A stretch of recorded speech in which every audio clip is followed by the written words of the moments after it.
নমস্কাৰ, Deepika kitchen and ব্লগছৰ অন্য এটি ভিডিঅ'লৈকে আপোনালোক সকলোকে পুনৰবাৰ আদৰণি জনালোঁ। আজি আপোনালোকৰ বাবে দৰন শাকৰ এটি ধুনীয়া ৰেচিপি লৈ আহিলোঁ। আশা কৰোঁ আপোনালোকে ৰেচিপিটো সম্পূৰ্ণ শেষলৈকে চাব আৰু চাই ভাল পালে ভিডিঅ'টোত লাইক, কমেণ্ট, শ্বেয়াৰ আৰু চেনেলটো ছাবস্ক্ৰাইব কৰি কাষতে থকা বেল আইকনটো অন কৰি ৰাখিব। তেতিয়াহে মোৰ আহিবলগীয়া ভিডিঅ'ৰ ন'টিফিকেশ্যনবোৰ আপোনালোকে সৰ্বপ্ৰথমে পাব। তেন্তে আহকচোন ৰেচিপিটোৰ মাজলৈ আগবাঢ়োঁ। দৰন শাকৰ ৰেচিপিৰ বাবে দৰন শাক ল'ব লাগিব এমুঠি। শাকখিনি ভালকৈ চাফা কৰি মিহি মিহিকৈ কাটি ল'ব লাগিব।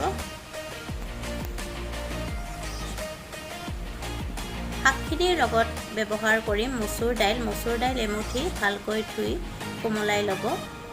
কেৰাহী এটা গৰম হ'বলৈ দি তাত সৰিয়হৰ তেল দি দিব আৰু তেলখিনি ভালকৈ গৰম হ'লে তাত কেঁচা জলকীয়া এটা আৰু শুকান জলকীয়া এটা দি দিব আৰু লগতে পাঁচফোৰণ আধা চামুচ দি ধুই পখালি কোমলাই লোৱা মচুৰ দাইলখিনি দি দিব লাগিব আৰু দাইলখিনি দিয়াৰ পিছত লৰাই 1 মিনিটমান সময় ভজাৰ পিছত কাটি লোৱা শাকখিনি দি দিব লাগিব আৰু শাকখিনি দিয়াৰ পিছতো লৰাই 1 মিনিটমান সময় ভাজিব লাগিব।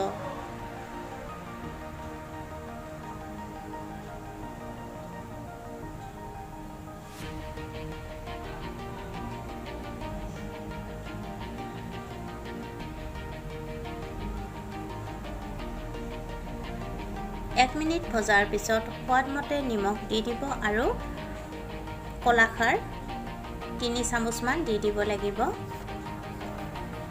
তাৰপিছত পুনৰ লৰাই কিছু সময় ভাজিব লাগিব। ভালকৈ ভাজি যেতিয়া শাক আৰু দাইলখিনি অলপমান কোমল হৈ পৰিব তেতিয়া ভাজি ৰখা মাছৰ মূৰ এফাল দি দিব লাগিব আৰু একেলগতে অলপমান পানী দি ভালকৈ মিহলাই ল'ব।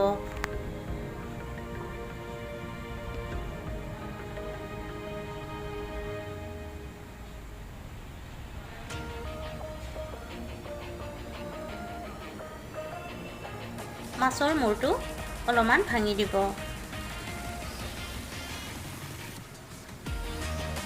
আৰু ভালকৈ উতলিবলৈ দিব যেতিয়ালৈকে দাইলখিনি আৰু শাকখিনি ভালকৈ কোমল হৈ নাযায়।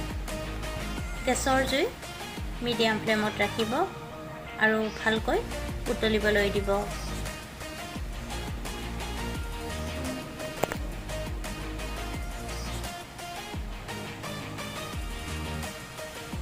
আপোনালোকে বাৰু এনেকৈ বনাই খাইছেনে দৰন শাক? যদি খোৱা নাই এবাৰ নিশ্চয় ট্ৰাই কৰি চাব।